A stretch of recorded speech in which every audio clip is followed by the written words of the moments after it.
ആകാശവാണി കോഴിക്കോട്. ഇനി കേൾക്കാം ആരോഗ്യവാണി. വെരിക്കോസ് വെയിനിന്റെ കാരണങ്ങളെയും ചികിത്സകളെയും കുറിച്ച് ഡോക്ടർ റോജൻ കുരുവിള സംസാരിക്കുന്നു. ആകാശവാണി കോഴിക്കോട്.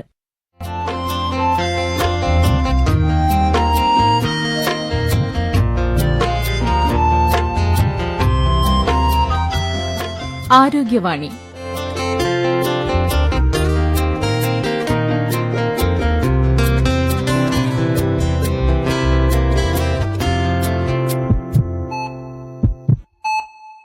ആരോഗ്യവാണിയിലേക്ക് എല്ലാ പ്രിയപ്പെട്ട ശ്രോതാക്കൾക്കും ഹൃദ്യമായ സ്വാഗതം. വാരിക്കോസ് വെയിൻ കാരണങ്ങളും നൂതന ചികിത്സാ മാർഗങ്ങളും ഈ വിഷയത്തെക്കുറിച്ച് കോഴിക്കോട് ആസ്റ്റർ മിംസ് ആശുപത്രിയിലെ ജനറൽ സർജറി വിഭാഗം മേധാവിയും സീനിയർ കൺസൾട്ടന്റുമായ ഡോക്ടർ റോജൻ കുരുവിളയുമായി ബോബി സി മാത്യു നടത്തിയ അഭിമുഖമാണ് ഇന്ന് ആരോഗ്യവാണിയിൽ.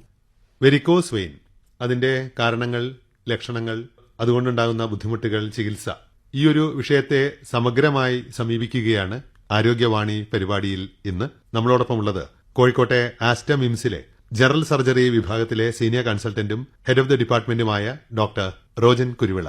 ഡോക്ടർ നമസ്കാരം. നമസ്കാരം. ഒരു സർജൻ എന്ന നിലയിൽ ഒരുപാട് മേഖലകളിൽ പ്രവർത്തിക്കുന്ന ഒരാളാണ്. എങ്കിലും ഈ ഒരു വെരിക്കോസ് വെയിൻ, ഇത് ഇപ്പൊ നമ്മളെ വളരെയും ബുദ്ധിമുട്ടിക്കുന്ന, ഒരുപാട് പേരെ വീണ്ടും വീണ്ടും ആശങ്കയിൽ ആഴ്ത്തുന്ന, ഒരുപാട് രീതിയിൽ മനുഷ്യർ അതിനെ കാണുന്ന ഒരു വിഷയമാണെന്ന് എനിക്ക് തോന്നുന്നു. അപ്പോൾ അതിനെക്കുറിച്ച് കുറച്ച് കാര്യങ്ങൾ ഡോക്ടറിൽ നിന്ന് ചോദിച്ച് മനസ്സിലാക്കാന്നാണ് വിചാരിക്കുന്നത്. ഓക്കെ. ഡോക്ടറുടെ ഒരു ക്ലിനിക്കൽ എക്സ്പീരിയൻസിൽ നിന്ന് നമുക്ക് ഈ വെരിക്കോസ് വെയിനെ കുറിച്ച് എങ്ങനെ പറഞ്ഞു തുടങ്ങാം? ആദ്യമായിട്ട് എനിക്ക് തോന്നുന്നു അതിന്റെ എന്തുകൊണ്ടാണ് വെരിക്കോസ് വെയിൻസ് വരുന്നതെന്നാണ് പലരും ഇങ്ങനെ ചോദിക്കാറ്. അപ്പോൾ അതിനിപ്പോ ഒരു 100% ഇന്നുകൊണ്ടാണ് വരുന്നതെന്ന് പറയാൻ ഒരു കാരണമില്ല. പക്ഷെ പല കാരണങ്ങൾ അതിന് കാരണമായിട്ട് നമുക്ക് ആലോചിച്ച് പഠനങ്ങളിൽ കൂടെ തെളിഞ്ഞിട്ടുണ്ട്. ഒന്നെന്ന് പറഞ്ഞാൽ കൂടുതലും ഇത് സ്ത്രീകളിലാണ് കാണുന്നത്. അപ്പോൾ ഡെഫിനറ്റ്ലി ഈ ഹോർമോൺ, ഈസ്ട്രജൻ ഹോർമോൺ അതിനൊരു റോളുണ്ട്. പിന്നെ ഇത് വരുന്നത് നമ്മുടെ ശരീരത്തിലെ ഡീപ്പ് വെയിൻസും ഉണ്ട്. ഡീപ്പ് വെയിൻസ് പറഞ്ഞാൽ ആഴത്തിൽ മസിലിന്റെ ആ ലെവലിൽ കിടക്കുന്ന വെയിൻസും, പിന്നെ സ്കിന്നിന്റെ അടിയിൽ കിടക്കുന്ന സൂപ്പർഫിഷ്യൽ വെയിൻസും ഉണ്ട്. ഇത് തമ്മിൽ കണക്ട് ചെയ്യുന്ന അവിടെ വാൽവുകളുണ്ട്. ഈ വാൽവ് പ്രവർത്തിക്കാതെ വരുമ്പോഴാണ് വെരിക്കോസ് വെയിൻസ് ഉണ്ടാവുന്നത്. പക്ഷെ എന്തുകൊണ്ടാണ് ഈ വാൽവ് ചിലവർക്ക് പ്രവർത്തിക്കാതിരിക്കുന്നത്, പ്രവർത്തനരഹിതമാകുന്നതെന്ന് നമുക്ക് അറിയില്ല. പിന്നെ ഒരു കാരണം എന്ന് പറഞ്ഞാൽ ചിലവർ കൂടുതലും നിൽക്കുന്ന ജോലിയുള്ളവർ, അവർക്ക് വെരിക്കോസ് വെയിൻസ് കാണാറുണ്ട്. എന്ന് വെച്ച് ഇഷ്ടംപോലെ ആളുകൾ ഫുൾ ടൈം നിൽക്കുന്ന ആളുകൾക്ക് ചിലവർക്ക് വെരിക്കോസ് വെയിൻസ് വരാറുമില്ല. അതുപോലെ തന്നെ ചിലവർക്ക് പാരമ്പര്യമായിട്ട് ഒരു ഫാമിലിയിൽ തന്നെ പേരൻസിനുണ്ടാവും, അതുപോലെ മക്കൾക്കുണ്ടാവും. അങ്ങനെ അതും ഒരു കാരണമായിട്ട് കാണാറുണ്ട്. പിന്നെ വല്ല ഇഞ്ചറീസൊക്കെ, കാലിൽ എന്തെങ്കിലും അപകടങ്ങളൊക്കെ പറ്റി നല്ല ക്ഷതമൊക്കെ ഏറ്റ് കഴിഞ്ഞാൽ ആ ഭാഗത്ത് ചിലപ്പോൾ പിന്നീട് വെരിക്കോസ് വെയിൻസ് വരാം. ഇതൊക്കെയാണ് സാധാരണയായിട്ട് നമ്മൾ വെരിക്കോസ് വെയിൻസിന് കാരണം എന്ന് പറയാനുള്ളത്. ചിലവർക്ക് വെരിക്കോസ് വെയിൻസ് വരെ ഈ ആലോചിച്ച് കഴിഞ്ഞാൽ ഈ ഒരു കാരണവും നമ്മൾ കണ്ടെന്ന് വരില്ല. അപ്പോൾ ഒരു കാരണവുമില്ലാതെ വെരിക്കോസ് വരാം. ഇപ്പൊ എന്തായാലും അങ്ങനെ ഒരു അനുഭവത്തിലൂടെ കടന്നു പോകുന്ന ആൾക്ക് അതിനെ അഡ്രസ് ചെയ്യാന്നുള്ളത് മാത്രമേ ഉള്ളൂ. നമ്മളതിന്റെ കാരണം തേടി പോവുകയോ അതിനു വേണ്ടി കൂടുതൽ ആശങ്കപ്പെടുകയോ ചെയ്യേണ്ട കാര്യമില്ല എന്ന് ചുരുക്കം. അതെ. അപ്പൊ ഇതൊരു കണ്ടീഷനായിട്ട് നമ്മുടെ ശരീരത്തിൽ അനുഭവപ്പെടുന്നത്, അതിന്റെ ഒരു ലക്ഷണങ്ങൾ, അല്ലെങ്കിൽ ഇങ്ങനെയാണ് എന്റെ ഒരു കണ്ടീഷൻ എന്ന് നമ്മൾ തിരിച്ചറിയുന്നത് എന്തെല്ലാം ലക്ഷണങ്ങളിലൂടെയാണ്, അല്ലെങ്കിൽ അത് ഉണ്ടാക്കുന്ന ഒരു ബുദ്ധിമുട്ടുകൾ, അത് എങ്ങനെയാണ് നമുക്കത് മനസ്സിലാക്കാൻ കഴിയുക? ഒട്ടുമിക്ക ആളുകൾക്കും വെരിക്കോസ് വെയിൻസ് കാലിൽ ഇങ്ങനെ കാണുന്നല്ലാതെ അതിനെക്കൊണ്ട് ഒരു ബുദ്ധിമുട്ടും അവർ പറയില്ല. 10-20 കൊല്ലമായിട്ട് വെരിക്കോസ് വെയിൻസ് ഉള്ളവരുണ്ടാവും. പക്ഷെ അവർക്ക് അതിനെക്കൊണ്ട് ഒരു ബുദ്ധിമുട്ടും ഉണ്ടാവില്ല. പക്ഷെ ചിലവർക്ക് ബുദ്ധിമുട്ട് ഉണ്ടാവുന്നവർക്ക് ആദ്യമായിട്ട് വരുന്നത് ഒരു കടച്ചിൽ പോലെയാണ്, ഏക്കിങ്. അത് വൈകുന്നേരം ആകുമ്പോഴത്തേക്ക് കൂടുതൽ നിൽക്കുകയും നടക്കുകയൊക്കെ ചെയ്ത് കഴിഞ്ഞാൽ ഒരു കാല് കഴച്ചിലാന്ന് പറയും. അത് വെരിക്കോസ് വെയിൻസിന്റെ ഒരു ലക്ഷണമാണ്. അതുപോലെ തന്നെ ചിലവർക്ക് വെരിക്കോസ് വെയിൻസ് കുറച്ചും കൂടെ വലുതായി അങ്ങനെ വന്നു കഴിഞ്ഞാൽ കാലിലെ തൊലിയിലൊക്കെ നിറം വ്യത്യാസം വരാം. ഒരു കറുപ്പ് കളറ് വരാം. ആദ്യമായിട്ട് ചിലപ്പോൾ ഒരു ചുവപ്പ് കളർ വരാം. പിന്നെ കാലിൽ നീര് വരാം. പ്രത്യേകിച്ച് വൈകുന്നേരങ്ങളിൽ, രാവിലെ വൈകുന്നേരം ആകുമ്പോഴത്തേക്ക് കാലിൽ നീര് വരാം. ഇങ്ങനെ വരാം. വളരെ അധികമായിട്ട് വെരിക്കോസ് വെയിൻസ് ഉള്ളവർക്ക് ചിലവർക്ക് കാലിൽ മുറിവ് വരാം. പൊട്ടൊക്കെ വന്നു കഴിഞ്ഞാൽ അത് ഉണങ്ങില്ല. പിന്നെ ഇപ്പോൾ എന്തെങ്കിലും ഒരു കാരണം കൊണ്ടായിരിക്കും ചെറിയൊരു പൊട്ട് വരുന്നത്. പക്ഷേ വെരിക്കോസ് വെയിൻസ് ഉള്ള കാലിൽ അത് വരുമ്പോൾ പിന്നെ അത് ഉണങ്ങൂല. അതങ്ങനെ വ്രണം വലുതായി അങ്ങനെ നിൽക്കും. നല്ല വേദനയുണ്ടാവും. ചിലവർക്ക് വെയിൻ വളരെ, അതിൻ്റെ വെയിൻ്റെ ഭിത്തി വളരെ തിന്നായിട്ട് വന്നിട്ട് അത് പൊട്ടിയിട്ട് ബ്ലഡ് ഇങ്ങനെ വരും. അത് കാണുമ്പോൾ വളരെ ഭീതിപ്പെടുത്തുന്ന ഒരു പ്രതീതിയാണത്. കാണുമ്പോൾ ആളുകൾക്ക് പെട്ടെന്ന് ഭയപ്പാടുണ്ടാവും. അതാണ് വേറെ ഒരു ലക്ഷണം. പിന്നെ ചിലവർക്ക് വെരിക്കോസ് വെയിനിൽ ബ്ലഡ് ക്ലോട്ട് ചെയ്യും. ത്രോംബോഫ്ലെബൈറ്റിസ് എന്ന് പറയും. അതിൽ ഒരു വീക്കം വന്ന് ബ്ലഡ് ക്ലോട്ടാവ് വരും. അതാണ് വേറൊരു ലക്ഷണം. ഇതിൽ കൂടുതൽ ആളുകളും വരുന്നത് ചെറിയൊരു കടച്ചിൽ അല്ലെങ്കിൽ കാലിന് കറുപ്പ് നിറം അങ്ങനെ വന്നിട്ടാണ് വരുന്നത്. ഒരു നല്ല സംഖ്യ ആളുകൾ ഈ വെരിക്കോസ് വെയിൻസ് അങ്ങ് നെഗ്ലക്ട് ചെയ്യും. ഇതുപോലെ എന്തെങ്കിലും കാലിൽ പൊട്ട് വന്ന് ഉണങ്ങാതെ വരുമ്പോഴാണ് നമ്മൾ അവരോട് പറയുക, നിങ്ങൾക്ക് ഈ വെരിക്കോസ് വെയിൻസ് ഉള്ളതുകൊണ്ടാണ് ഇത് ഉണങ്ങാത്തത്. അങ്ങനെയാണ് അവർ ചികിത്സക്ക് റെഡിയാവുന്നത്. ഇപ്പോൾ ഡോക്ടർ നേരത്തെ സൂചിപ്പിച്ചു ഒരു ആഴത്തിലുള്ള വെയിനുകളെ കുറിച്ചും പെരിഫറലായുള്ള വെയിനുകളെ കുറിച്ചും അതിന്റെ കണക്ടിങ് വാൾവ്സിനെ കുറിച്ചൊക്കെ. ഈ വെരിക്കോസ് വെയിനുള്ള ഒരു അനുഭവം നമ്മൾക്ക് പ്രകടമായി പുറത്തേക്ക് കാണുന്ന രീതിയിൽ ഉണ്ടാവണമെന്നുണ്ടോ? അതിന്റെ ലക്ഷണം ഞാൻ ഉദ്ദേശിക്കുന്നത്. വെരിക്കോസ് വെയിൻസ് ഉണ്ടെന്ന് പറയുകയാണെങ്കിൽ അത് നമുക്ക് കാഴ്ചയിൽ ആ വെയിൻസ് കാണാം. വളഞ്ഞ് പൊളഞ്ഞ് കിടക്കുന്ന നല്ല വീതിയുള്ള തടിച്ച വെയിൻസ് കാണണം. അങ്ങനെ ഉണ്ടെങ്കിലാണ് വെരിക്കോസ് വെയിൻസ് എന്ന് പറയുള്ളൂ. ഇത് പുറത്ത് തീരെ കാണാതെ ഒരു വെരിക്കോസ് വെയിൻസ് എന്നുള്ളൊരു അസുഖം നമുക്ക് പറയാൻ ബുദ്ധിമുട്ടാണ്. അപ്പോൾ ഈ നേരത്തെ നമ്മൾ പറഞ്ഞ ഇതിൽ ഈ രണ്ടെണ്ണത്തിലും അതിൽ ഏതായിരിക്കും ഇങ്ങനെ പുറത്ത്? ഒന്നിപ്പോൾ ആഴത്തിലുള്ള വെയിനുകൾ അതിനോട് ഇങ്ങനെ ഈ കണക്ടിവിറ്റി ഇഷ്യൂ അല്ലെങ്കിൽ ഈ വാൽവ് ഇഷ്യൂ കൊണ്ട് അത് പുറത്തേക്ക് ഇങ്ങനെ പ്രൊജക്ട് ചെയ്ത് വരുമോ? ആഴത്തിലുള്ള വെയിൻസ് അല്ല, പ്രൊജക്റ്റ് ചെയ്ത് വരുന്നത് എപ്പോഴും തൊലിക്കടിയിലുള്ള സൂപ്പർഫിഷ്യൽ വെയിൻസ് ആണ്. അതാണ് എപ്പോഴും നമ്മൾ വെരിക്കോസ് വെയിൻസ് ആണ് കാണുന്നത്.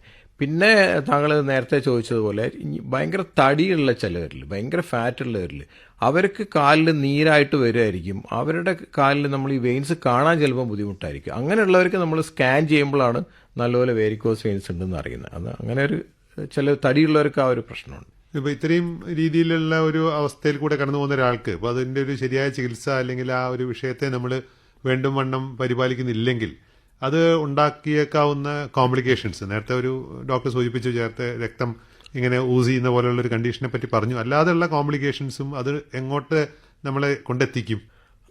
ഏറ്റവും കാര്യമായ പ്രശ്നം ഇത് തന്നെയാണ്. കാലിൽ നീര് വരിക, പിന്നെ കാലിൽ കളർ ചേഞ്ച് വന്നിട്ട് പൊട്ടുക. അത് നമ്മൾ തീരെ നിഗ്ലക്ട് ചെയ്ത് കഴിഞ്ഞാൽ ഒരു കാലത്ത് അത് പൊട്ടിയിട്ട് ഉണങ്ങാതെ വരാം. പിന്നെ നമ്മൾ ആ വെരിക്കോസ് വെയിൻസ് ചികിത്സിച്ച് മാറ്റാതെ ആ വ്രണം ഉണങ്ങുന്നത് ഭയങ്കര ബുദ്ധിമുട്ടുള്ള സംഗതിയാണ്.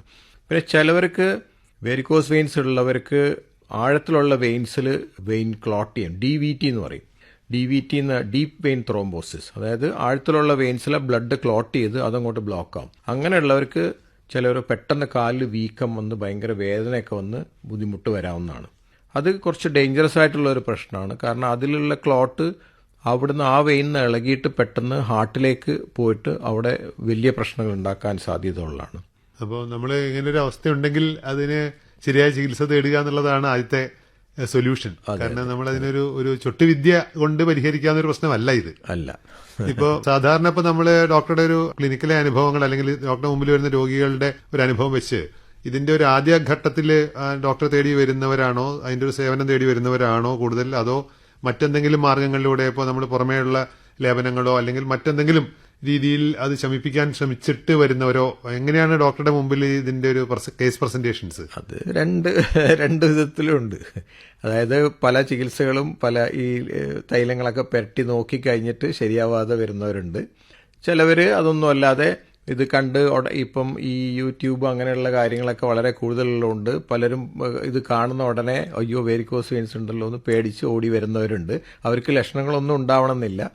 പിന്നെ എന്ന് പറഞ്ഞാൽ നമ്മുടെ ഇപ്പോഴും നമ്മൾ വളരെ കോൺഷ്യസ് ആണ്. നമ്മുടെ ഡ്രസ്സിൻ്റെ രീതികളൊക്കെ മാറി. പലരും കാല് എക്സ്പോസ് ചെയ്തിട്ടുള്ള വിധത്തിലുള്ള ഡ്രസ്സസാണ് ഇടുക. അപ്പോൾ അവർക്ക് ആ കോസ്മെറ്റിക് റീസണാണ് മെയിൻ റീസൺ, അതായിരിക്കും. പക്ഷേ അത് മാത്രമല്ല എന്ന് പറഞ്ഞിട്ടായിരിക്കും വരുന്നത്. പക്ഷെ നമുക്കത് കേൾക്കുമ്പോൾ മനസ്സിലാവുക ആ വെയിന് കാണുന്നതുകൊണ്ടുള്ള ബുദ്ധിമുട്ടാണെന്നുള്ളത് നമുക്ക് മനസ്സിലാവും. കോസ്മെറ്റിക് റീസണിന് കുറേ പേര് ഇപ്പോൾ വരുന്നുണ്ട്. ഇപ്പൊ ഇതിനിപ്പോ ഒരു ചികിത്സയിൽ മറ്റ് ചികിത്സാ മാർഗങ്ങൾ ഇപ്പൊ ഈ പറയുന്ന പോലെ തൽക്കാലം ശമനം കിട്ടുന്ന എന്തെങ്കിലും ചികിത്സാ മാർഗങ്ങൾ ഇതിൽ അവലംബിക്കാനുണ്ടോ? ഉണ്ടത്. ചിലർക്ക് ആദ്യം തന്നെ പറയും ഓപ്പറേഷൻ അല്ലാതെ എന്താണ് ഡോക്ടറെ ചെയ്യാൻ പറ്റുന്നതെന്ന് അവർ അങ്ങനെ ചോദിക്കുക.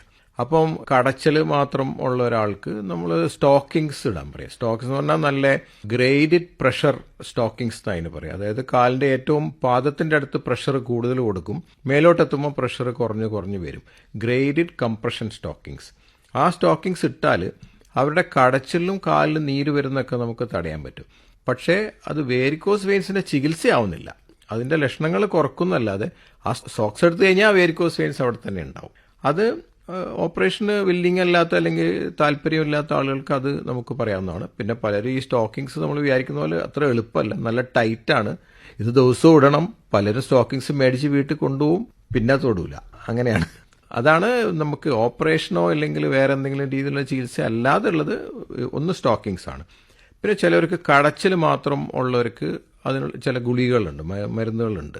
ആ ഗുളികൾ കൊണ്ട് കണ്ടിന്യൂസ് ആയിട്ട് കഴിച്ചാൽ ആ കടച്ചിലിനും കാലിൽ നീര് വരുന്നൊക്കെ ഒരുവിധം ഒരളവ് വരെ നമുക്ക് തടയാൻ പറ്റും. ഇപ്പോൾ ഇങ്ങനൊരു രോഗാവസ്ഥയുമായി ഡോക്ടറെ സമീപിക്കുന്ന ഒരാൾക്ക് അതിലൊരു ഇന്റർവെൻഷൻ ആവശ്യമാണ് അല്ലെങ്കിൽ ഒരു ഓപ്പറേഷൻ ആവശ്യമാണെന്ന് ഡോക്ടർക്ക് തോന്നുമ്പോൾ അതിലേക്ക് അത് ഉറപ്പിക്കാൻ വേണ്ടി എന്തെങ്കിലും പരിശോധനകളോ അതിനെന്തെങ്കിലും ഒരു പ്രോട്ടോകോൾ ഉണ്ടോ? ഇങ്ങനെ വേരിക്കോസ് വെയിൻസ് ആയി വരുന്ന ഏത് പേഷ്യന്റിനെയും നമ്മൾ എന്തെങ്കിലും ചികിത്സ ചെയ്യാൻ പ്ലാൻ ചെയ്യുന്നതിന് മുമ്പ് അവർക്കൊരു വീനസ് ഡോപ്ലർ എന്ന് പറയുന്ന ടെസ്റ്റ് ചെയ്യും. അതൊരു സ്കാനാണ്, അൾട്രാസൗണ്ട് സ്കാൻ. കാലിലൊരു ജെല്ലി പോലെ ഇത് പുരട്ടിയിട്ട് അതിൻ്റെ മേലെ കൂടെ ഈ റൺ ചെയ്ത് നോക്കുക ചെയ്യുക. അത് ചെയ്യുന്നതിൻ്റെ ഉദ്ദേശം എന്ന് വെച്ചാൽ, ഒന്ന് നമുക്ക് ഏത് വാൽവിനാണ് കേട്, കാലിൻ്റെ ഏതൊക്കെ ഭാഗത്തുള്ള വെയിൻസ് ആണ് വേരിക്കോസ് ആയിട്ടുള്ളത്, പിന്നെ അതുപോലെ തന്നെ ഡീപ്പായിട്ടുള്ള വെയിൻസ്, ഞാൻ നേരത്തെ പറഞ്ഞ ഡീപ്പ് വെയിൻസിൽ എന്തെങ്കിലും ബ്ലോക്കോ ഇല്ലെങ്കിൽ ബ്ലഡ് ക്ലോട്ടോ ഉണ്ടോ, ഇതൊക്കെ നമുക്ക് നേരത്തെ അറിയണം. ഡീപ്പ് വെയിൻസിൽ ബ്ലഡ് ക്ലോട്ട് ഉള്ളവരുടെ വേരിക്കോസ് വെയിൻസ് നമ്മൾ ചികിത്സിച്ച് കഴിഞ്ഞാൽ പിന്നെ അവർക്ക് വെയിനേ ഇല്ല. ആ കാലിൽ ഭയങ്കരമായിട്ട് വീക്കൊക്കെ വരും. അപ്പോൾ വാൽവ് എവിടെയാണ് കേട്, ഡീപ്പ് വെയിൻസിന് എന്തെങ്കിലും കുഴപ്പമുണ്ടോ, ഏതൊക്കെ സൈഡിലുള്ള വെയിൻസ് ആണ് വേരിക്കോസ് ആയിട്ടുള്ളത്, ഇതൊക്കെ അറിയാൻ വേണ്ടിയിട്ടാണ് വീനസ് ഡോപ്ലർ എന്ന് പറയുന്ന സ്കാൻ നമ്മൾ എല്ലാ പേഷ്യന്റും ചെയ്യും.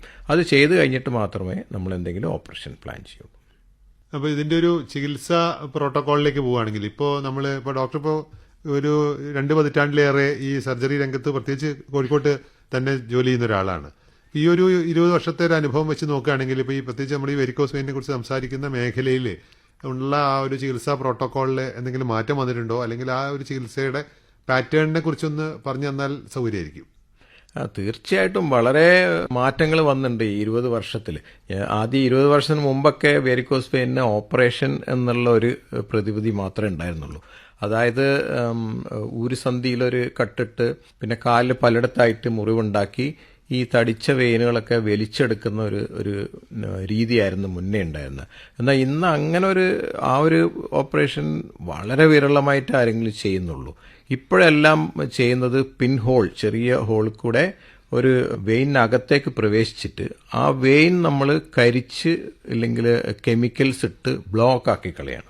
അതായത് ഈ വെയിൻസ് ഒക്കെ ആക്ച്വലി ഫങ്ഷൻ ചെയ്യുന്നില്ല. ഈ വാൽവ് ഫങ്ഷൻ ചെയ്യാതെ വെയിനിൽ ബ്ലഡ് കെട്ടിക്കിടക്കാണ്. വെയിൻ്റെ പ്രവൃത്തി എന്ന് പറഞ്ഞാൽ നമ്മുടെ കാലിലെ താഴെയുള്ള ബ്ലഡ് ഹാർട്ടിൻ്റെ അടുത്തേക്ക് പമ്പ് ചെയ്യാന്നുള്ളതാണ്. അപ്പോൾ വാൽവ് കേടാകുന്നതോടുകൂടി വെയിനിൽ ബ്ലഡ് കെട്ടിക്കിടക്കുകയാണ് ചെയ്യുന്നത്. അപ്പോൾ ആ വെയിൻ നമ്മൾ അവിടെ വെച്ചുകൊണ്ട് പേഷ്യന്റിന് അതിനെക്കൊണ്ട് ഉപകാരമൊന്നുമില്ല. അപ്പോൾ ഒന്നിക്ക് ആ വെയിൻ വലിച്ചു കളയണം. അതാണ് മുമ്പ് ചേരുന്ന സർജറി. ഇപ്പോൾ അതിന് പകരം വെയിൻ അവിടെ തന്നെ ഉണ്ടാവും. അതിൻ്റെ ഉള്ളിൽ കൂടെ നമ്മൾ എന്തെങ്കിലും വിധത്തിൽ എനർജി കിടത്തിയിട്ട് അത് ബ്ലോക്ക് ആക്കി കളയും. അതാണ് ഇപ്പോഴത്തെ ചികിത്സാ രീതി. അത് പല വിധത്തിൽ ചെയ്യാം. അപ്പോൾ ഈ വാൽവ് വീണ്ടും പ്രവർത്തനക്ഷമമാക്കുക എന്നുള്ളൊരു പരിഹാരം അതിൽ എളുപ്പമല്ല. അത് ഇപ്പോഴും എക്സ്പെരിമെന്റലാണ്. ഈ കേടായ വാൽവ് പ്രവർത്തന രീതിയിലേക്ക് തിരിച്ചു കൊണ്ടുവരിക എന്നുള്ള അത് ഇതുവരെ 100% സക്സസ് ആയിട്ട് ആർക്കും ചെയ്യാൻ പറ്റിയില്ല. അതുകൊണ്ടാണ് മറ്റ് രീതികൾ. അപ്പം ഞാൻ ചിലർക്ക് ഞാൻ പറഞ്ഞല്ലോ, കോസ്മെറ്റിക് റീസൺ കൊണ്ട് മാത്രം ചെറിയ വെയിൻസ് മാത്രം ചിലർ വരാറുണ്ട്. അതായത് ഇങ്ങനെ അതിന് സ്പൈഡർ വെയിൻസ് എന്നാണ് പറയുക. കാഴ്ചയിൽ ഇങ്ങനെ സ്പൈഡർ ലെഗ്സ് പോലെ തന്നെ ഉണ്ടാവും. അതുകൊണ്ടാണ് സ്പൈഡർ വെയിൻസ് പറയുന്നത്. അത് ജസ്റ്റ് കോസ്മെറ്റിക് ആണ് അതിൻ്റെ ബുദ്ധിമുട്ട്. അവർക്ക് നമ്മൾ അതിലേക്ക് നമുക്ക് ഇഞ്ചക്ഷൻ സ്ക്ലിറോതെറാപ്പി എന്ന് പറഞ്ഞ് രാസവസ്തു ഇഞ്ചക്ട് ചെയ്തിട്ട് അത് കംപ്ലീറ്റ് ശരിയാക്കാൻ പറ്റും. അത് പിന്നെ ഒരു 2-3 മാസം കഴിഞ്ഞാൽ അത് കാണൂല. വലിയ വെയിൻസ് ആണെങ്കിൽ നമ്മൾ ചെയ്യുന്നത് എൻഡോവീനസ് പ്രൊസീജിയർ എന്നാണ് പറയുക. അതായത് വെയിൻ്റെ അകത്തേക്ക് പ്രവേശിച്ചിട്ട് ആ വെയിൻ നമ്മൾ കരിച്ച് കളയല്ലേ, ബ്ലോക്കാക്കി കളയുക. എൻഡോവീനസ് പ്രൊസീജിയേഴ്സ് പലതരമുണ്ട്. ഒന്ന്, അതിൽ കൂടെ ഒരു കത്തീറ്റർ, ഒരു ഗൈഡ് വയർ, ഒരു കത്തീറ്റർ, ഒരു ട്യൂബ് പോലെ ഒരു സാധനം കടത്തിയിട്ട് അതിൽ കൂടെ ലേസർ പ്രവർത്തിപ്പിച്ചിട്ട് അത് ഘട്ടം ഘട്ടമായി ഓരോ സെന്റിമീറ്റർ ഇങ്ങനെ കരിച്ച് ഫുൾ വെയിന് കരിച്ച് കളയുക. അപ്പോൾ അത് വെയിൻ ബ്ലോക്കാക്കി അവിടെ നിൽക്കും. അത് വലിച്ചെടുത്ത് കളയേണ്ട ആവശ്യമില്ല. ഇതൊക്കെ ചെറിയൊരു 2 മില്ലിമീറ്റർ കട്ടിൽ കൂടെ ചെയ്യാവുന്നതാണ്. ലേസറിന് പകരം റേഡിയോ ഫ്രീക്വൻസി എന്ന് പറയുന്ന രശ്മികൾ, അതേ എനർജി നമുക്ക് ഉപയോഗിക്കാൻ പറ്റും. പിന്നെ വേറൊരു മെത്തേഡാണ് ഫോം സ്ക്ലിറോതെറാപ്പി എന്ന് പറയുന്നത്. അതിലെന്താന്ന് പറഞ്ഞാൽ ഒരു രാസവസ്തുവാണ്. അത് നമ്മൾ എയറുമായിട്ട് മിക്സ് ചെയ്തിട്ട് അതൊരു പത പോലെ ആക്കിയിട്ട് ഈ പത വെയിനിലേക്ക് അങ്ങോട്ട് കടത്തി വിടും. അതും ചെറിയ നീഡിൽ കൂടെയാണ്. അത് കടത്തിവിടുമ്പോൾ അതും ഇതുപോലെ തന്നെ ആ വെയിൻ ബ്ലോക്ക് ആക്കി കളയുക ചെയ്യുക. ചിലവർക്ക് ഭയങ്കര വലിയ വേരിക്കോസ് വെയിൻസ് ഉണ്ടാവും. അങ്ങനെയുള്ളവർക്ക് നമ്മൾ ഈ പത കടത്തി വിട്ടാലോ അല്ലെങ്കിൽ ലേസർ വെച്ചാലോ ഒന്നും അത് ബ്ലോക്ക് ആവില്ല. ഇപ്പോൾ ഒരു 2 സെന്റിമീറ്ററൊക്കെ വീതിയുള്ള വേരിക്കോസ് വെയിൻസ് ഉള്ള ആളുണ്ട്.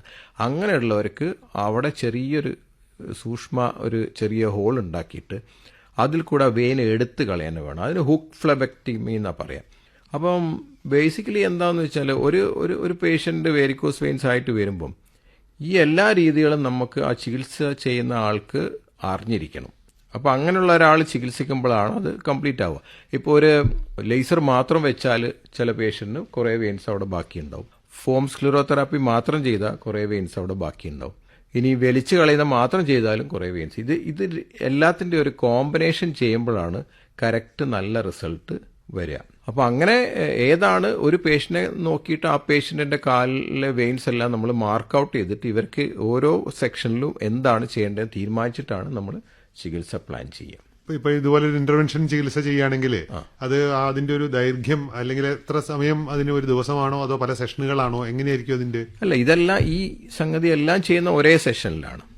നമ്മൾ സാധാരണഗതിയിൽ ഒരു കാലിൻ്റെ വേരിക്കോസ് വെയിൻസ് ചികിത്സിക്കാൻ നമ്മളൊരു 1 മണിക്കൂർ അല്ലെങ്കിൽ ഏറിയാൽ ഒരു 1.5 മണിക്കൂർ എടുക്കും.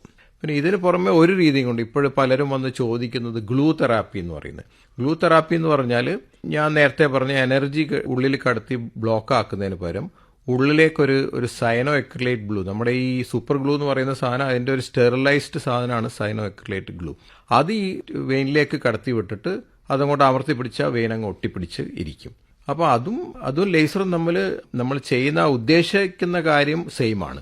എന്നാൽ ഈ ഇപ്പോൾ ഗ്ലൂ മാത്രം അടിച്ചു കഴിഞ്ഞാൽ ഞാൻ പറഞ്ഞ പോലെ എല്ലാ വെയിനും നമുക്ക് ചികിത്സിക്കാനും പറ്റില്ല. വളരെ വലിയ വെയിനാണെങ്കിൽ അത് വലിച്ചെടുത്ത് കളഞ്ഞ് തന്നെ ചികിത്സിക്കാൻ പറ്റുള്ളൂ.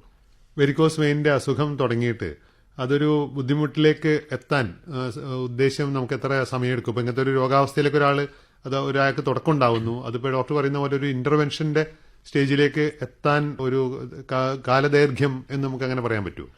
അത് വളരെ ഇൻട്രസ്റ്റിംഗ് ആയിട്ടുള്ള ചോദ്യം. എന്ന് വെച്ചാൽ നമ്മൾ ചിലർക്ക് ഞാൻ പറഞ്ഞ പോലെ 10-20 വർഷമായിട്ട് ഇങ്ങനെ കാലിൽ വെയിറ്റ് ഉണ്ടാവും. അത് കാര്യമായിട്ട് അങ്ങനെ ഒന്നും പ്രോഗ്രസ് ചെയ്തിട്ടുണ്ടാവില്ല, കൂടുതൽ അധികരിച്ചിട്ടുണ്ടാവില്ല. ചിലവർക്കൊരു 2 വർഷമായിട്ടുള്ള വേരിക്കോസ് വെയിൻ പെട്ടെന്ന് അങ്ങോട്ട് അതിരിക്കും. പല സ്ത്രീകൾക്കും ഗർഭിണിയായിരിക്കുമ്പോഴാണ് വേരിക്കോസ് വെയിൻസ് ആദ്യം കാണുക. അതിൻ്റെ കാരണം എന്ന് വെച്ചാൽ നമ്മൾ ഗർഭപാത്രം പോയിട്ട് നമ്മുടെ ഉള്ളിലത്തെ വയറ്റിലെ വലിയ ധമനികൾ, വെയിൻസ്, വീനക്കേവ, അതിൽ പ്രഷർ വരുമ്പം കാലിലെ എല്ലാ വെയിൻസിലെയും പ്രഷർ കൂടും. അപ്പോഴാണ് ആദ്യമായിട്ട് അവർക്ക് വരിക.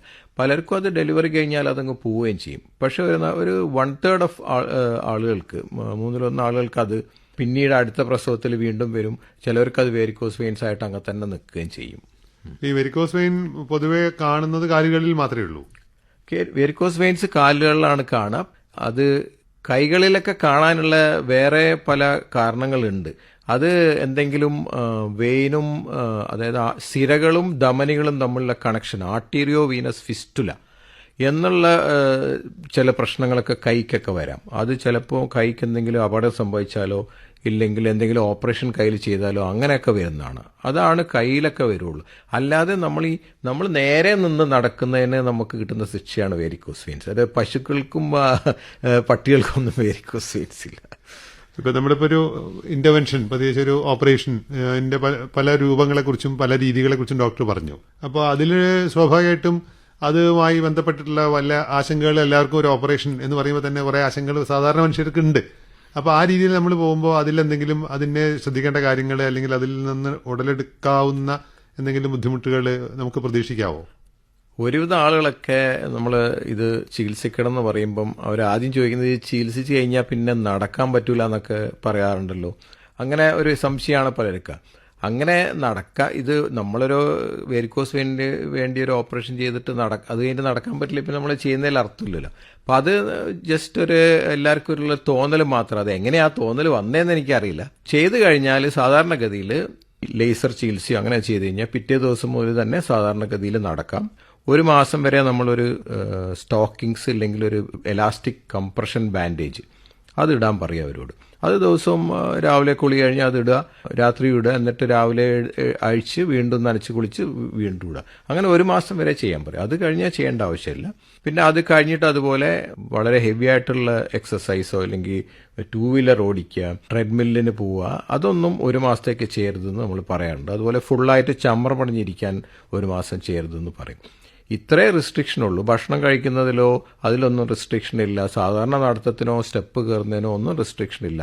നടക്കുന്നതിന് യാതൊരു ബുദ്ധിമുട്ടും സാധാരണഗതിയിൽ ഉണ്ടാവില്ല. അപ്പോൾ ഒരു വെയിൻ നമ്മൾ അതിന്റെ പ്രവർത്തനക്ഷമം അല്ലാതാവുന്നു. അപ്പോൾ അതിനെ നമ്മൾ ഏതെങ്കിലും രൂപത്തിൽ അതിന്റെ പ്രവർത്തനത്തെ നിർജീവമാക്കുന്നു. അപ്പോൾ സ്വാഭാവികമായിട്ടും ആ വെയിൻ നിർവഹിക്കേണ്ടിയിരുന്ന ഒരു പ്രവർത്തനം ഉണ്ടല്ലോ, അത് ആരേറ്റെടുക്കും? അതെ, അത് എല്ലാവർക്കും അത് ചിലർ ചോദിക്കുന്ന ഒരു സംശയമാണ്. അപ്പം നമുക്ക് ഈ വെയിൻ മാത്രമല്ല, നമ്മൾ കാണുന്ന വേരിക്കോസ് വെയിൻസ് അല്ലാതെ ഇഷ്ടംപോലെ വെയിൻസ് നമ്മുടെ ശരീരത്തിലുണ്ട്. അതുകൊണ്ട് നമ്മൾ ഈ വെയിൻ നിർവീര്യമാക്കിയാൽ ബാക്കിയുള്ള വെയിൻസ് അതിൻ്റെ ഫംഗ്ഷൻ എടുത്തോളും. പക്ഷേ ഉള്ളിലുള്ള വെയിൻ അങ്ങനെയല്ല. ഡീപ്പ് വെയിന് നമ്മൾ വലിച്ചെടുക്കുകയാണെങ്കിൽ ആ കാലിൽ നിരന്തരമായിട്ട് എപ്പോഴും കാലിൽ വീക്കുണ്ടാവും, കാല് വീങ്ങിയിരിക്കും. സൂപ്പർഫിഷ്യൽ വെയിൻ, നമ്മൾ വേരിക്കോസ് വെയിൻസ് ഉള്ള വെയിൻസ് എടുത്ത് കളഞ്ഞാൽ അല്ലെങ്കിൽ ബ്ലോക്ക് ആക്കി കളഞ്ഞാൽ ആ ഒരു പ്രശ്നം ഉണ്ടാവില്ല. ഈ വെരിക്കോസ് എന്ന് പറയുന്ന ഒരു ടേം എന്താണ് അതിന്റെ ഒരു സാങ്കത്യം? വെരിക്കോസ് എന്ന് പറയുന്നത് അതിന്റെ ആ ഘടനയെ സൂചിപ്പിക്കുന്നതാണോ? വേരിക്കോസ് എന്ന് പറഞ്ഞാൽ ആ വളഞ്ഞ് പൊളഞ്ഞ് കിടക്കുന്നതിനുള്ള ഒരു വാക്കാണ് വേരിക്കോസ് എന്നുള്ളത്. അപ്പൊ അതൊരു രോഗമായി മാറുമ്പോൾ അതിന്റെ ഒരു കിടപ്പിനെ സൂചിപ്പിക്കുന്നു എന്നുള്ള അർത്ഥത്തിലാണ്. അത്രേ ഉള്ളൂ. അപ്പോൾ ഇതിന്റെ ഒരു സ്വാഭാവികമായിട്ട് ഇങ്ങനെയുള്ള ചികിത്സയും കഴിഞ്ഞാൽ പിന്നെ ഇതൊരു ആവർത്തന സ്വഭാവമുള്ള അസുഖമാണോ? അതായത് പിന്നീടും ചികിത്സിച്ചു കഴിഞ്ഞാൽ വീണ്ടും മറ്റേതെങ്കിലും വെയിനുകളെ ഇതിങ്ങനെ ബാധിക്കാനുള്ള സാധ്യതയെ കുറിച്ച് എങ്ങനെ പറയാം? അതും വളരെ പ്രസക്തമുള്ള ചോദ്യമാണ്. എല്ലാവരും ചോദിക്കുന്ന കാര്യമാണ്. ഇത് ഒരിക്കൽ ചികിത്സ കഴിഞ്ഞാൽ രണ്ടാമത് വരുമെന്ന്. ചിലവരുണ്ട് കാലിൽ ചുറ്റും വേരിക്കോസ് വെയിൻസ് ആയിരിക്കും, എല്ലാ ഭാഗത്തും വേരിക്കോസ്. അവരുടെ കാര്യത്തിൽ എനിക്ക് ഉറപ്പ് പറയാൻ പറ്റും, എന്തായിട്ടും തിരിച്ചു വരും. എന്തായിട്ടും ഒരു 2-3 വർഷം കഴിഞ്ഞാൽ അവിടെ ഇവിടെ വേറെ വേരിക്കോസ് വെയിൻസ് വരും. ചിലവർക്ക് ഒരു ഭാഗത്ത് മാത്രം ഇങ്ങനെ നീളത്തിൽ വെയിൻസ് ഉണ്ടാവുള്ളൂ. അങ്ങനെയുള്ളവർക്ക് ഇത് തിരിച്ചു വരാനുള്ള സാധ്യത വളരെ കുറവാണ്. എന്തായിരുന്നാലും മൊത്തം എടുക്കുകയാണെങ്കിൽ ഇപ്പോൾ ഒരു 100 പേർക്ക് ചെയ്യുകയാണെങ്കിൽ ഒരു 10 മുതൽ 15% വരെ ആളുകൾക്ക് 4-5 വർഷം കഴിഞ്ഞാൽ ചെറിയ തോതിൽ അവിടെ ഇവിടെ വേരിക്കോസ് വെയിൻസ് വരാം. അത് നേരത്തെ അവർക്ക് ഉണ്ടായിരുന്ന അളവിൽ വരില്ല എന്ന് മാത്രം വേരിക്കോസ് വെയിൻസ് വരാം. കാരണം വേരിക്കോസ് ആയിട്ടുള്ള വെയിൻസ് മാത്രമാണ് നമ്മൾ ചികിത്സിക്കുന്നത്. കാലിൽ ഞാൻ നേരത്തെ പറഞ്ഞ പോലെ ഇതേ വെയിൻസ് ഇഷ്ടംപോലെ വേറെ വെയിൻസ് ഉണ്ട്. അത് ഏത് വേണമെങ്കിൽ എപ്പോൾ വേണമെങ്കിൽ വേരിക്കോസ് ആവാം. അപ്പം അവരുടെ ഒരു ശാരീരിക അവസ്ഥയിൽ നിന്ന് അത് വീണ്ടും ആവർത്തിക്കുന്നു എന്ന് മാത്രം അനുമാനിച്ചാൽ മതി അതിൽ. അങ്ങനെയാണ്. അപ്പം അതിന് പിന്നീട് ഇപ്പം നമ്മളൊരു ചികിത്സ കഴിഞ്ഞു, ഇപ്പോൾ ഡോക്ടർ പറഞ്ഞ 1 മാസത്തെ ഒരു ശ്രദ്ധ കഴിഞ്ഞ് സാധാരണ ജീവിതത്തിലേക്ക് മടങ്ങി പോകുമ്പോൾ പിന്നീട് ഇതിന് വല്ല മരുന്നുകളോ അല്ലെങ്കിൽ അങ്ങനെ എന്തെങ്കിലും ഒരു ഫോളോ അപ്പ് ഉണ്ടോ? ഇല്ല, 1 മാസം വരെ നമ്മൾ ഫോളോ അപ്പ് ചെയ്യുള്ളൂ. സാധാരണഗതിയിൽ അത് കഴിഞ്ഞാൽ അവർക്ക് ബാക്ക് ടു നോർമൽ, പണ്ട് എന്തൊക്കെ ചെയ്തിരുന്നോ അതെല്ലാം ചെയ്യാം. എക്സസൈസ് ചെയ്യാം, വാഹനം ഓടിക്കാം, അതിനൊന്നും കുഴപ്പമൊന്നുമില്ല. ഒരു പ്രോബബിലിറ്റി ചാൻസ് ഉള്ള ചില കാര്യങ്ങൾ നേരത്തെ സൂചിപ്പിച്ചു. ഇപ്പോൾ പാരമ്പര്യം അല്ലെങ്കിൽ ദീർഘനേരം നിൽക്കുക അങ്ങനെയുള്ള. അപ്പൊ അങ്ങനെയുള്ളവർക്ക് ഒരു പ്രോബബിലിറ്റി ഉണ്ടല്ലോ. അപ്പൊ ആ പ്രോബബിലിറ്റിയെ ദീർഘിപ്പിക്കാൻ അല്ലെങ്കിൽ ആ പ്രോബബിലിറ്റിയിൽ നിന്ന് ഈ ഒരു അവസ്ഥ വരാതിരിക്കാൻ നമുക്ക് എന്തെങ്കിലും പ്രതിരോധ മാർഗമുണ്ടോ? ചിലർ നിന്ന് ജോലി ചെയ്യുന്ന ആൾ, ലൈക്ക് സെക്യൂരിറ്റി ജോബ് അല്ലെങ്കിൽ പോലീസ് പീപ്പിളൊക്കെ, അവരോടൊക്കെ നമ്മൾ ഇപ്പോൾ ഒരു കാലിൽ വേരിക്കോസ് ചെയ്ത് അവരോട് നമ്മൾ എപ്പോഴും പറയും, നിങ്ങൾ സ്റ്റോക്കിങ്സ് ലൈഫ് ലോങ് ഉപയോഗിക്കണം. അവർക്ക് ആ വേരിക്കോസ് വെയിൻ വരാനുള്ള ഒരു പ്രവണത ഉള്ളത് കൊണ്ടാണ് അത് വന്നിട്ടുള്ളത്. ആ പ്രവണത നിലനിൽക്കുന്നുണ്ട്. അപ്പോൾ നിന്നിട്ടുള്ള ജോലി ആയതുകൊണ്ട് സ്റ്റോക്കിങ്സ് അവർ സ്ഥിരമായിട്ട് ഉപയോഗിച്ച് കഴിഞ്ഞാൽ അത് വീണ്ടും വരുന്നത് നമുക്ക് തടയാൻ പറ്റും. അത് അവരോട് നമ്മൾ അഡ്വൈസ് ചെയ്യാറുണ്ട്. എന്തായാലും ഇങ്ങനെ സാധാരണ പലരെയും അലട്ടുന്ന ഒരുപാട് സംശയങ്ങളും ഒരു രോഗാവസ്ഥയെക്കുറിച്ചും ഒക്കെ വളരെ വിശദമായി ഞങ്ങളോട് സംസാരിക്കാനാണ് ഇപ്പോൾ ഡോക്ടർ ഈ സമയം കണ്ടെത്തിയത്. അത് വളരെ ഉപകാരപ്രദമായിരുന്നു എന്നുള്ളതിൽ യാതൊരു സംശയവുമില്ല. കേൾക്കുന്ന ആൾക്കാരും ആ ഒരു അനുഭവത്തിലൂടെയാണ് കടന്നുപോയിക്കൊണ്ടിരിക്കുന്നതെന്ന് ഞങ്ങൾക്കറിയാം. അപ്പോൾ മറ്റൊരു വിഷയത്തെക്കുറിച്ച് ഇതുമായി ഇപ്പോൾ ഒരു സർജൻ എന്ന നിലയിൽ താങ്കളുടെ ദീർഘകാലത്തെ അനുഭവങ്ങൾ മറ്റൊരു വിഷയവുമായി നമ്മുടെ ശ്രോതാക്കളോട് പങ്കിടുന്നത് നന്നായിരിക്കുന്നു എന്നുള്ളൊരു അഭിപ്രായം ഞങ്ങൾക്കുണ്ട്. മറ്റൊരു സമയത്ത് അത് ഉണ്ടാവുമെന്ന് പ്രതീക്ഷിക്കുന്നു. വന്നതിൽ ഒരുപാട് നന്ദി. Thank you doctor. Thank you. Varicose vein, കാരണങ്ങളും നൂതന ചികിത്സാ മാർഗങ്ങളും. ഈ വിഷയത്തെക്കുറിച്ച് കോഴിക്കോട് ആസ്റ്റർ മിംസ് ആശുപത്രിയിലെ ജനറൽ സർജറി വിഭാഗം മേധാവിയും സീനിയർ കൺസൾട്ടന്റുമായ ഡോക്ടർ റോജൻ കുരുവിളയുമായി ബോബി സി മാത്യു നടത്തിയ അഭിമുഖമാണ് ആരോഗ്യവാണിയിൽ ഇതുവരെ കേട്ടത്. മറ്റൊരു